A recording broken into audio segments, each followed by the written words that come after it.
જય શ્રી કૃષ્ણ. પુષ્ટિપંથ ચેનલમાં આપ સૌ ભગવદીય વૈષ્ણવોનું હાર્દિક સ્વાગત છે. આપણે સૌ જાણીએ છીએ કે ચોમાસું બેસે એટલે શ્રીજી બાવાને સુંદર લાલ વસ્ત્રો ધરાવાય છે. પણ શું આપ સૌ વૈષ્ણવો જાણો છો કે આ લાલ રંગ પાછળ 6 મહિનાની અસહ્ય વેદના છુપાયેલી છે? એક જેલવાસ અને જળનું એક ટીપું પણ ન લેવાની ભીષ્મ પ્રતિજ્ઞાનો ઇતિહાસ છે આની પાછળ. આજે આષાઢ સુદ છઠ છે. ક્યાંક દૂરથી મોરના ટહુકા સંભળાઈ રહ્યા છે, આકાશમાં વાદળો ઘેરાયા છે, અને આ બધી જ પ્રાકૃતિક સુંદરતા વચ્ચે આપણા પુષ્ટિમાર્ગમાં એક એવો ઉત્સવ ઉજવાય છે જે માત્ર એક ઋતુ ઉત્સવ નથી. બરાબર છે.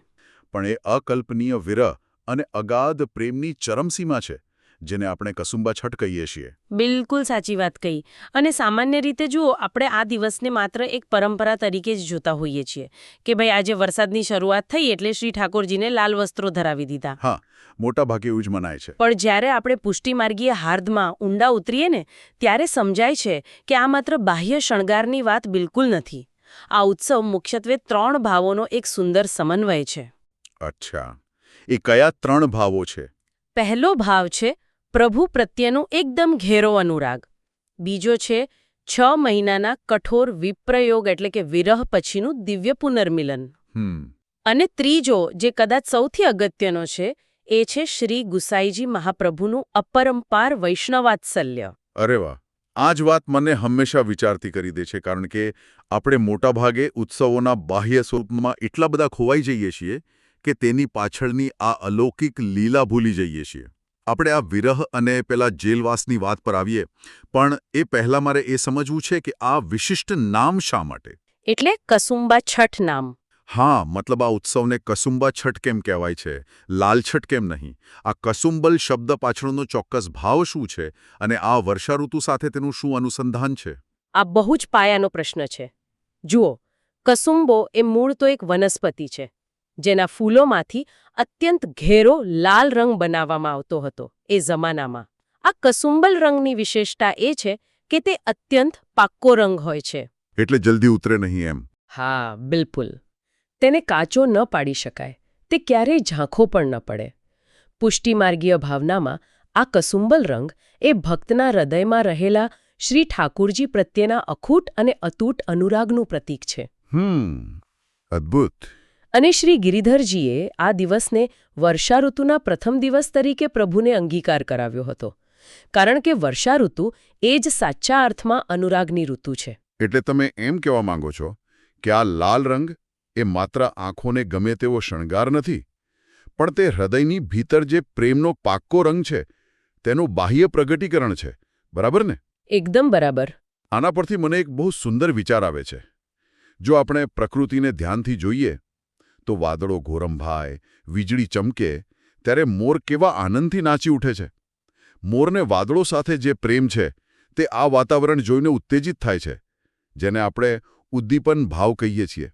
સાચી વાત. તો શું વર્ષાઋતુનું આગમન પણ વૈષ્ણવના હૃદયમાં આવો જ કોઈ ઉદ્દીપન ભાવ જગાડે છે? એકદમ સચોટ ઉદાહરણ આપ્યું છે તમે. ઉદ્દીપન ભાવ એટલે એવું વાતાવરણ જે તમારી અંદર પડેલા મૂળ ભાવને વધારે પ્રજ્વલિત કરે, તેને વધારે તીવ્ર બનાવે. વર્ષાઋતુની પ્રત્યેક બૂંદ, પેલો વીજળીનો પ્રત્યેક ચમકારો વૈષ્ણવના હૃદયમાં શ્રી ઠાકોરજીની સેવા માટેની આતુરતા વધારે છે. વાતાવરણમાં જ્યારે ઠંડક પ્રસરે ને, ત્યારે ભક્તને થાય કે લાવ, હું મારા પ્રભુને સુંદર શૃંગાર ધરાવું, વિશેષ સામગ્રી સિદ્ધ કરીને આરોગાવું. આ ઉદ્દીપન અને હૃદયના અનુરાગનું સંપૂર્ણ મિલન એટલે જ આ કસુંબલ રંગ. પણ અહીં જ એક મોટો વિરોધાભાસ ઊભો થાય છે. આપણે ત્યારે વાત કરી રહ્યા છીએ આનંદની, ઉદ્દીપનની, પેલું મોર નૃત્ય કરે એની. પણ આપણે જાણીએ છીએ કે આ કસુંબા છઠના ઉત્સવ પાછળ જે ઇતિહાસ છે તે તો અત્યંત પીડાદાયક છે. હા, ખરેખર. કારણ કે આ આનંદ કંઈ અચાનક નથી આવ્યો. તેની પહેલા અસહ્ય વેદનાના 6 મહિના પસાર થયા છે. જો ઉદ્દીપન ભાવ પ્રેમ વધારે છે, તો જ્યારે શ્રીજી બાવા નજર સમક્ષ ન હોય ત્યારે આ જ વાતાવરણ કેટલી પીડા આપતું હશે. આ 6 મહિનાના વિરહની લીલા શું હતી, જરા સમજાવો ને. આ જ તો પુષ્ટિમાર્ગની સૌથી મોટી કરુણ સુંદરતા છે. વિપ્રયોગ વિના સંયોગનો આનંદ ક્યારે પૂર્ણ થતો જ નથી. આ લીલાની શરૂઆત થાય છે શિયાળામાં, પોષ સુદ છઠના દિવસથી. અચ્છા, પોષ મહિનાથી. હા, કોઈ કારણોસર એવો સમય આવ્યો કે શ્રી ગુસાઈજી મહાપ્રભુને શ્રીજી બાવાની નિત્ય સેવામાંથી દૂર જવું પડ્યું. તેમનો શ્રી ઠાકોરજીના શ્રી અંગની સેવામાંથી વિપ્રયોગ થયો. અને આ વિપ્રયોગ કંઈ 1-2 દિવસનો નહોતો, પોષ સુદ છઠથી લઈને છેક આષાઢ સુદ છઠ સુધી ચાલ્યો. જરા ઊભા રહો, 6 મહિના? હા, સળંગ 6 મહિના. અરે બાપરે, આ સાંભળીને જ રૂંવાડા ઊભા થઈ જાય છે. આપણે ભગવદીય વૈષ્ણવો તો શ્રીજી બાવાના દર્શન વિના એક દિવસ પણ માંડ પસાર કરી શકીએ છીએ. જે પ્રભુના શ્રી અંગની સેવા વિના એક ક્ષણ પણ વ્યતીત કરવી અશક્ય હોય, ત્યાં શ્રી ગુસાઈજી મહાપ્રભુએ આટલો લાંબો સમય કેવી રીતે કાઢ્યો હશે? તેમનો નિત્યક્રમ શું હતો? તેઓ ક્યાં રહ્યા આ 6 મહિના? આ અવસ્થાને સામાન્ય શબ્દોમાં વર્ણવવી બહુ જ કઠિન છે. આ 6 મહિના દરમિયાન શ્રી ગુસાઈજી મહાપ્રભુએ પોતાનો મુકામ ચંદ્ર સરોવર પર રાખ્યો હતો. ગોવર્ધન પાસે જે ચંદ્ર સરોવર છે ત્યાં? હા, બરાબર, એ જ. શ્રી ગોવર્ધન પર્વત પાસે આવેલું આ ચંદ્ર સરોવર એ જ જગ્યા છે જ્યાં પ્રભુની નિત્ય રાસલીલાનો ભાવ છે. ત્યાં બિરાજીને તેઓ દિવસ અને રાત માત્ર ને માત્ર શ્રી ઠાકોરજીનું જ સ્મરણ કરતા હતા. એટલે તેઓ મંદિરમાં નહોતા જઈ શકતા? તો પછી દર્શન કેવી રીતે કરતા હતા? ના, તેઓ મંદિરમાં સેવામાં બિરાજી નહોતા શકતા. તેઓ ચંદ્ર સરોવરથી જ દૂર નજર કરીને શ્રીજી બાવાના મંદિરની શિખરબદ્ધ ધજાના દર્શન કરતા અને એ ધજાના દર્શનથી જ પ્રભુના દર્શનનો ભાવ સિદ્ધ કરતા. તમે આ વિપ્રયોગની મનોસ્થિતિ જરા સમજો. સંયોગમાં એટલે કે જ્યારે પ્રભુ સામે બિરાજમાન હોય ત્યારે તમારી આંખો માત્ર સામે રહેલા સ્વરૂપને જ જુએ છે. પણ વિપ્રયોગમાં પ્રભુ તમારા હૃદયમાં એટલા તો વ્યાપી જાય છે કે તમે જાગતા, સૂતા, ઉઠતા, બેસતા માત્ર ને માત્ર પ્રભુને જ અનુભવો છો. આને જ માનસી સેવા કહેવાય ને? બિલકુલ, આને માનસી સેવાની સર્વોચ્ચ કક્ષા કહી શકાય. પ્રભુ પણ પોતાના પરમ ભક્તની સેવા વિના વ્યાકુળ હતા અને શ્રી ગુસાઈજી પણ પોતાના પ્રભુની સેવા વિના તડપી રહ્યા હતા. આ તો જાણે હૃદયના 2 ટુકડા કરી દીધા હોય તેવી વેદના છે. પણ મારા મનમાં એક બહુ જ મોટો પ્રશ્ન ઊભો થાય છે. આ કોઈ સામાન્ય ઘટના નથી લાગતી. શ્રી ગુસાઈજી મહાપ્રભુ જાતે જ ચંદ્ર સરોવર પર જઈને બેસી જાય અને 6 મહિના સુધી સેવામાં ન પધારે, આવું તો શક્ય જ નથી. સાચી વાત છે તમારી. ચોક્કસ કોઈ બહુ જ મોટું કારણ કે કોઈ બાહ્ય પરિબળ હશે જેણે તેમને આ કરવા મજબૂર કર્યા. આટલો કઠિન વિરહ શા માટે ભોગવવો પડ્યો? તમારું અનુમાન બિલકુલ સાચું છે. આ કોઈ અંગત સ્વેચ્છાએ લીધેલો એકાંતવાસ નહોતો. આની પાછળ એક વૈષ્ણવ પ્રત્યેનો અગાધ પ્રેમ અને તે સમયના સમાજ અને સત્તાનો એક મોટો સંઘર્ષ છુપાયેલો હતો. આખી ઘટનાના કેન્દ્રમાં હતા શ્રી કૃષ્ણદાસ અધિકારીજી. અચ્છા, શ્રી કૃષ્ણદાસ અધિકારીજી, જેઓ શ્રીજી બાવાની સેવાના મુખ્ય અધિકારી હતા, એ જ ને? હા, એ જ. તેઓ શ્રી મહાપ્રભુજીના પરમ ભગવદીય સેવક હતા અને શ્રી ગોવર્ધનનાથજીના મંદિરના સમગ્ર વ્યવસ્થાપનના અધિકારી હતા. મંદિરની અઢળક સંપત્તિ, સામગ્રી અને સેવાનો વહીવટ તેઓ અત્યંત નિષ્ઠાથી સંભાળતા હતા. અને ખોટા આક્ષેપોના કારણે પેલા સ્થાનિક સત્તાધીશોએ શ્રી કૃષ્ણદાસ અધિકારીજીને બંદીખાનામાં એટલે કે જેલમાં પૂરી દીધા. અરે ભગવાન! હા, એક ભગવદીય વૈષ્ણવ સાથે આવો અન્યાય અને દુર્વ્યવહાર થયો. ઓહ, આ તો બહુ જ ગંભીર વાત કહેવાય. પ્રભુના સીધા સેવકને જેલમાં પૂરી દેવાયા.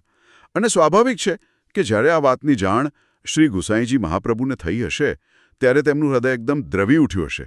પણ મેં આ પ્રસંગ વિશે એવું પણ સાંભળ્યું છે કે આ સમયે શ્રી ગુસાઈજી મહાપ્રભુએ એક અત્યંત કઠોર સંકલ્પ લીધો હતો. હા, બિલકુલ. તેમણે એવું કહ્યું હતું કે જ્યાં સુધી કૃષ્ણદાસજી મુક્ત નહીં થાય ત્યાં સુધી હું એક બૂંદ જળ પણ ગ્રહણ નહીં કરું.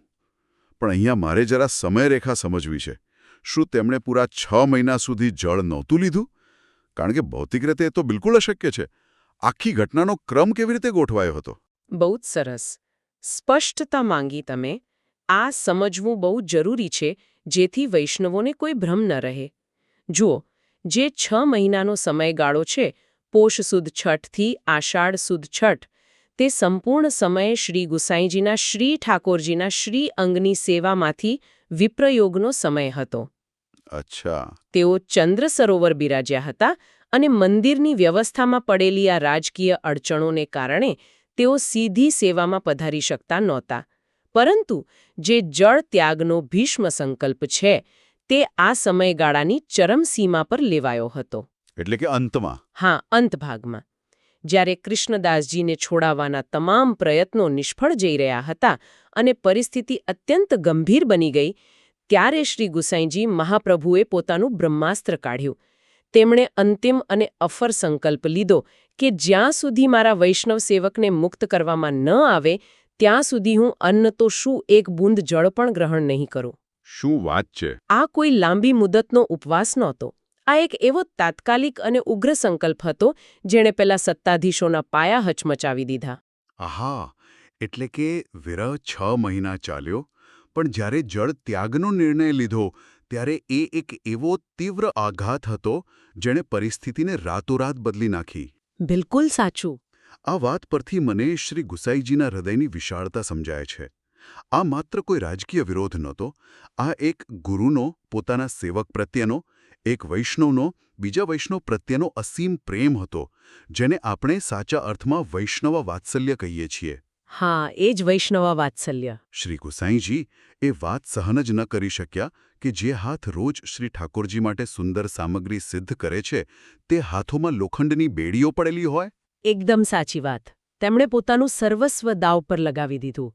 તમે માત્ર વિચારો, જે સ્વરૂપ સાક્ષાત પ્રભુનું સ્વરૂપ છે તે પોતાના એક સામાન્ય લાગતા સેવક માટે પ્રાણની બાજી લગાવી દે છે. આને જ સાચું વૈષ્ણવ વાત્સલ્ય કહેવાય. શ્રીજીના એક સેવક સાથે થયેલો અન્યાય શ્રી ગુસાઈજી મહાપ્રભુથી બિલકુલ સહન ન થયો.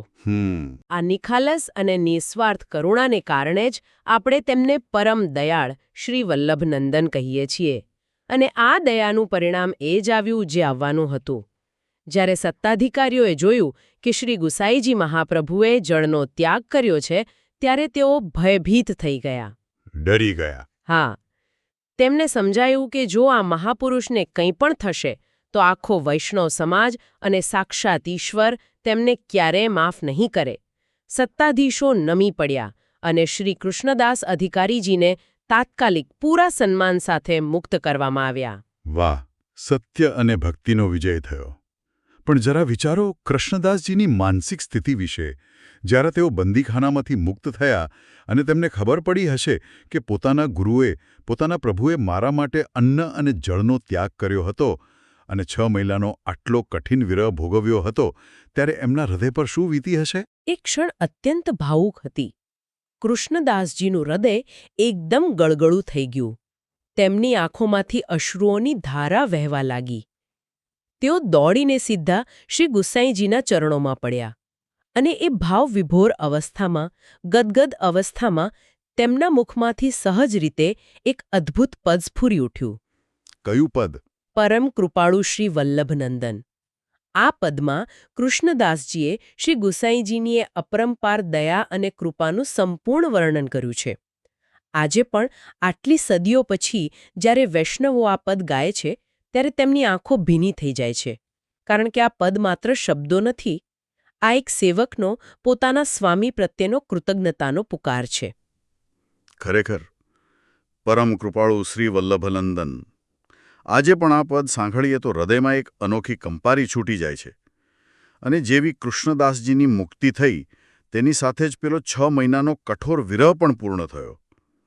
અંધકાર પછી જેમ સૂર્યોદય થાય તેમે લાંબા વિપ્રયોગ પછી આવ્યો એ દિવ્ય મિલનનો દિવસ, આષાઢ સુદ છઠ. હા, દિવ્ય મિલનનો દિવસ. તો હવે એ જણાવો કે જ્યારે શ્રી ગુસાઈજી મહાપ્રભુ 6 મહિનાના લાંબા અંતરાલ પછી ફરી શ્રીજી બાવાની સેવામાં પધાર્યા ત્યારે તે પુનઃ મિલનનો, તે સંયોગનો મનોરથ કેવો હતો? એ દૃશ્ય તો જાણે ત્રણે લોકનું સૌથી અલૌકિક દૃશ્ય હશે. 6 મહિનાથી પ્રભુ પોતાના પરમ ભક્તની રાહ જોતા હતા અને ભક્ત પોતાના પ્રભુના શ્રીઅંગના દર્શન માટે તરસતા હતા. શ્રી ગુસાઈજી મહાપ્રભુ જતીપુરા પધાર્યા. ત્યાં ગોવિંદકુંડમાં તેમણે સ્નાન કર્યું અને સ્નાન કર્યા પછી સીધા સેવામાં પહોંચ્યા. તેમણે શ્રી ગિરિધરજીને એક સુંદર અને સ્પષ્ટ આજ્ઞા કરી. તેમણે કહ્યું, આજે શ્રી ગોવર્ધનનાથજી સાથે પુનઃ મિલનનો ઉત્સવ છે.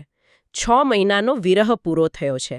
આજે સંયોગનો મહાન અવસર છે અને આ ગાઢ મિલનનો, આ અતૂટ અનુરાગનો રંગ લાલ છે. તેથી પ્રભુ માટે લાલ રંગના વસ્ત્રો લાવો. આહા, એટલે હવે સમજાયું. આ લાલ રંગ માત્ર ઋતુનો રંગ નહોતો, એ 6 મહિનાના દબાયેલા અનુરાગનો, એ વેદનામાંથી પ્રગટેલા શુદ્ધ પ્રેમનો રંગ હતો. તો એ ઐતિહાસિક દિવસે શ્રીજી બાવાને કેવો શૃંગાર ધરાવવામાં આવ્યો હતો, તેનું વર્ણન શું પડે છે આપણને?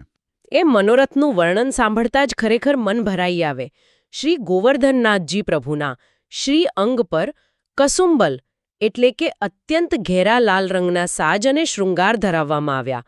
પ્રભુના મસ્તક પર સુંદર લાલ પાગ બિરાજમાન કરવામાં આવી. અદ્ભુત. શ્રી અંગ પર લાલ પીછોડા ધરાવવામાં આવ્યા. માત્ર વસ્ત્રો જ નહીં, આભૂષણો પણ એવા જ લાલ રંગ સાથે શોભે એવા અદ્ભુત માણેકના શૃંગાર ધરાવવામાં આવ્યા. પાછળ સુંદર લાલ પીછવાઈ અને ઉપર લાલ ચંદરવા. ચારે તરફ માત્ર લાલ રંગ. હા, ચારે તરફ માત્ર ને માત્ર કસુંબલ રંગ. આ રીતે આખો જ મનોરથ પ્રેમથી છલોછલ થઈ ગયો. આ એ જ દિવસ હતો જ્યારે આષાઢ સુદ છઠના દિવસે કસુંબા છઠનો મહાન મહોત્સવ સિદ્ધ થયો, જે આપણે આજે પણ ખૂબ ભાવથી ઉજવીએ છીએ. ખરેખર આ વર્ણન સાંભળીને જેવું લાગે છે કે જાણે આપણે એ નિત્યલીલાના સાક્ષાત દર્શન કરી રહ્યા છીએ. એ 6 મહિનાની પીડા અને પછીનું મિલન, આખી કથા હૃદયને સ્પર્શી જાય તેવી છે. પણ આપણે અહીંયા વર્તમાન સમયની વાત પણ કરવી પડે. હા, ચોક્કસ. આપણા ઘણા વૈષ્ણવો પોતાના ઘરે, પોતાના નંદાલયમાં શ્રી ઠાકોરજીની સેવા બિરાજમાન કરે છે, પ્રભુને લાડ લડાવે છે. જેઓ ઘરે સેવા કરી રહ્યા છે, તેઓ આજે આ કસુંબા છઠનો મહાન ભાવ પોતાની ઘર સેવામાં કેવી રીતે સિદ્ધ કરી શકે? આપણે તેમને શું માર્ગદર્શન આપી શકીએ? આ બહુ જ વ્યવહારિક પ્રશ્ન છે અને ઘર સેવામાં આ ભાવ બહુ સુંદર રીતે સિદ્ધ કરી શકાય છે. સૌપ્રથમ તો પોતાની પ્રણાલિકા અને ગુરુઘરની આજ્ઞા મુજબ શ્રી ઠાકોરજીને કસુંબલ અથવા લાલ રંગના સુંદર વસ્ત્રો ધરાવી શકાય. અત્યારે વર્ષા ઋતુ ચાલી રહી છે, ભેજવાળું વાતાવરણ હોય છે. બરાબર. એટલે શ્રી ઠાકોરજીને કોઈ શ્રમ ન પડે, ગરમી ન લાગે તેનું પૂરું ધ્યાન રાખવું. અત્યંત પ્રીતિપૂર્વક વિશેષ સામગ્રી સિદ્ધ કરીને પ્રભુને ભોગ ધરાવી શકાય. ઝારીજીમાં શીતળ અને સુગંધિત જળ ભરવું. પ્રભુને ભોગ ધરાવતી વખતે હૃદયમાં એ જ મિલનનો, એ 6 મહિના પછીના સંયોગનો ભાવ રાખવો. હા, ભાવ અગત્યનો છે. અને હા, વાતાવરણને અનુરૂપ મલ્હાર અંગના કીર્તનો ગાઈ શકાય, જેમાં પ્રભુ અને વાદળોના સુંદર વર્ણનો આવતા હોય. એટલે કે એક તરફ બહાર વરસતો વરસાદ અને બીજી તરફ નંદાલયમાં મલ્હારના કીર્તનો અને કસુંબલ શણગાર. આ તો સાક્ષાત ગોકુળ જેવો માહોલ ઊભો થઈ જાય. બિલકુલ. પણ અહીંયા એક સૌથી અગત્યની વાત ક્યારેય ભૂલવી ન જોઈએ, જે કદાચ આખા ઉત્સવનો સાર છે. કઈ વાત? જુઓ, આપણે પ્રભુને અત્યંત સુંદર લાલ વસ્ત્રો ધરાવી દીધા, જાત જાતની સામગ્રી સિદ્ધ કરી લીધી, મલ્હાર પણ ગાઈ લીધા. પણ જો હૃદયમાં શ્રી ઠાકોરજી પ્રત્યેનો એક કસુંબલ અનુરાગ ન હોય, તો આ બધું જ માત્ર બાહ્ય શણગાર બનીને રહી જશે. એકદમ સાચી વાત. હૃદયમાં શ્રી ઠાકોરજી પ્રત્યેનો પ્રેમ ઘેરો લાલ હોવો જોઈએ. સેવા ભલે સરળ હોય, કદાચ તમારી પાસે ખૂબ મોંઘા વસ્ત્રો ન પણ હોય, પરંતુ હૃદયનો ભાવ જો સાચો અને શુદ્ધ હશે ને, તો એ જ પુષ્ટિમાર્ગની સાચી સંપત્તિ છે. પ્રભુ વસ્ત્રોના કે સામગ્રીના નહીં, પણ કેવળ ભાવનાના ભૂખ્યા છે. કેટલી સુંદર અને સચોટ વાત કહી. બાહ્ય શણગાર કરતાં અંતરનું શણગાર વધારે જરૂરી છે. તો વૈષ્ણવો, આજે આ અત્યંત ઊંડી અને ભાવસભર ચર્ચાના અંત તરફ આગળ વધતા ચાલો આપણે આખી વાતનો એક નાનકડો સારાંશ સમજી લઈએ. આજના આ કસુંબા છઠના પાવન પ્રસંગમાંથી આપણને મુખ્ય 3 મહાન ભાવો શીખવા મળે છે. પહેલું, વિરહમાં પણ પ્રભુનું સ્મરણ ન છૂટે. શ્રી ગુસાઈજીએ 6 મહિના સુધી મંદિરમાં પધારી ન શકવા છતાં પ્રભુને સતત હૃદયમાં ધારણ કરી રાખ્યા. બીજું, પુનઃમિલનનો અલૌકિક આનંદ. વિપ્રયોગ પછી જ્યારે પ્રભુ સાથે મિલન થાય ત્યારે હૃદય કેવું ઉલ્લાસમય, કસુંબલ રંગ જેવું ઘેરા પ્રેમવાળું હોવું જોઈએ. બરાબર છે. અને ત્રીજું, અને કદાચ આજના સમય માટે સૌથી મહત્વનું, વૈષ્ણવ વાત્સલ્ય. શ્રી ગુસાઈજીએ પોતાના ભગવદીય સેવક શ્રી કૃષ્ણદાસ અધિકારીજી માટે અન્ન અને જળનો ત્યાગ કર્યો. વૈષ્ણવનું દુઃખ એ પોતાનું દુઃખ માન્યું. આજે આપણે નાની નાની વાતોમાં વૈષ્ણવો સાથે મતભેદ કરી લઈએ છીએ, ત્યારે આ પ્રસંગ આપણને સાચો રસ્તો બતાવે છે. સાચી વાત. અને આજના આ પાવન દિવસે આ સારાંશ સાથે હું સર્વે વૈષ્ણવોને મનન કરવા માટે એક બહુ જ ઊંડો અને કદાચ થોડો કઠોર વિચાર આપવા માંગુ છું. જી ચોક્કસ. આપણે સૌ કસુંબા છઠના દિવસે આપણા નંદાલયમાં લાલ વસ્ત્રો ધરાવીએ છીએ. ઉત્સવોના આ બાહ્ય શણગારમાં આપણે એટલા તો ખોવાઈ જઈએ છીએ કે આપણે મૂળ વિરહની પીડાને જ ભૂલી જઈએ છીએ. એ પીડા જેણે આ ભક્તિના રંગને આટલો બધો ઘેરો બનાવ્યો છે. આજે એકવાર શાંતિથી બેસીને વિચારજો, શું આપણા હૃદયમાં શ્રીજી બાવા માટે, આપણા સેવ્ય સ્વરૂપ માટે ક્યારે એવો તીવ્ર વિરહભાવ જાગે છે ખરો? આપણે ઓફિસ જઈએ, કામમાં વ્યસ્ત હોઈએ, ત્યારે શું પ્રભુ વિના આપણને એક ક્ષણ માટે પણ ખાલીપો લાગે છે? જો પ્રભુના દર્શન ન થાય તો શું આપણી આંખોમાંથી આંસુ સરે છે ખરા? જો એ વિરહની પીડા આપણા હૃદયમાં નથી તો કસુંબા છઠના મિલનનો સાચો આનંદ ક્યાંથી આવશે? આ પ્રશ્ન ખરેખર હૃદય સંસરવો ઉતરી જાય તેવો છે. વિરહ વિનાનો પ્રેમ કદાચ છીછરો રહી જાય છે. તો આવો વૈષ્ણવો, આ કસુંબા છઠના પાવન દિવસે આપણે સૌ શ્રી ઠાકોરજી અને પરમદયાળ શ્રી ગુસાઈજીના ચરણોમાં નમ્ર પ્રાર્થના કરીએ કે હે પ્રભુ, આપના ચરણારવિંદમાં અમારો અનુરાગ પણ આ કસુંબલ રંગ જેવો ક્યારેય ન ફિક્કો પડે તેવો અતૂટ બને. અમને એવી ભક્તિ આપો કે આપના પ્રત્યે સદાય તીવ્ર અનુરાગ રહે અને આપના વૈષ્ણવો પ્રત્યે અમારા હૃદયમાં સદાય પ્રેમ, દયા અને વાત્સલ્ય જળવાઈ રહે. ક્યારેય કોઈ વૈષ્ણવ પ્રત્યે દ્વેષ ન થાય. સર્વે વૈષ્ણવોને શ્રી ગુસાઈજી મહાપ્રભુ અને શ્રીજી બાવાના આ પાવન મિલનભાવથી કસુંબ છઠની ખૂબ ખૂબ વધાઈ. આ પુષ્ટિપંથ વિડીયો દ્વારા મારો આ એક નાનકડો નમ્ર પ્રયાસ હતો કે હું આપ સૌ વૈષ્ણવો સાથે આ જ્ઞાન શેર કરું. જો મારાથી કોઈ ભૂલ થઈ હોય તો મને ક્ષમા કરશો અને કોમેન્ટ્સમાં જણાવશો, જેથી આપણે સુધારો કરી શકીએ. આ વિડીયો કૃપા કરીને વોટ્સએપ પર શેર કરો, જેથી અન્ય વૈષ્ણવો પણ આ જ્ઞાન મેળવી શકે. અને કૃપા કરીને નીચે કોમેન્ટ કરો અને સૂચવો કે અમારે અમારા આગામી વિડીયોમાં કયો વિષય કવર કરવો જોઈએ. જય શ્રી કૃષ્ણ. જય શ્રી કૃષ્ણ.